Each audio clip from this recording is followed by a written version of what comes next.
Hello, this is Angela Asgard's Assassin number 3. So after 2 issues, the successful run, here we go with this number 3 review. But it got not that much of good review, but I mean to say that not much of good rating, but overall it's fine. Sometimes it's good and sometimes it's okay, but for me, for my personal rating, it's been always overwhelming, and I'm gonna give it a 7 out of 10 because here we go with the henchmanforhire.com review. So we are 3 issues deep into Angela's solo comic, and I'm still not entirely sure I know the character. The book is really confident in its main character, and it does a heck of a job talking her up. But despite a new flashback every issue, I don't really think I know Angela as a person. She's kind of just a glittering icon who cuts her way through the action while other characters actually carry the story. Angela, Sera, and the baby are still on the run from Thor and Asgardians. Sera leads Angela to an ancient level love temple erected eons ago at the end of the Aesir Vanir War. When the two races came together to form Asgard, Odin and Freyja were married at the temple. For example, Angela ventures deep into the lava pits beneath the temple and finds the glistening golden armor, a leftover Asgardian wedding dress for a couple that didn't work out. Angela puts it on and makes her small group invisible into Heimdall.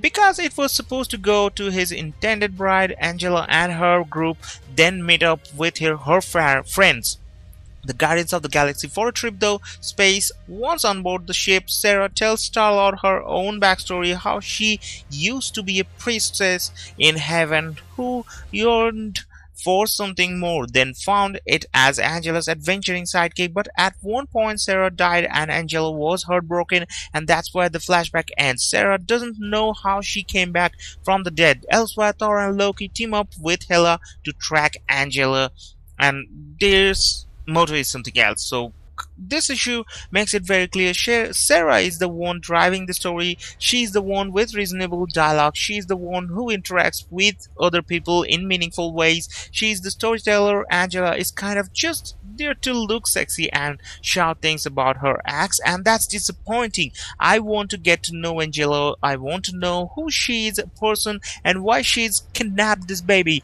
We already know all about her insane need to pay debts, but so far that's her only personality trait. We don't even get to find out why she and Sera are best friends. The story of their friendship is just that, a story told in hurried flashback to Star-Lord. But I actually would have liked to see Angela make a friend, but overall there's her over sexy body and the action is pretty much cool for me. Every issue I really enjoyed it. This is the main motto of enjoying that a comic, but in a critic kind of way, this is pretty dumb to see every time, just only action, not much of story, evolving more and more. That's what ultimately brings this comic down. Angela doesn't have any presence. Sera is the one driving this issue, and Sera isn't very interesting on her own. Angela could be interesting, but she's the strong silent type. Some inner narration would probably help. So Angela adds good. Since this review is comicsthegathering.com,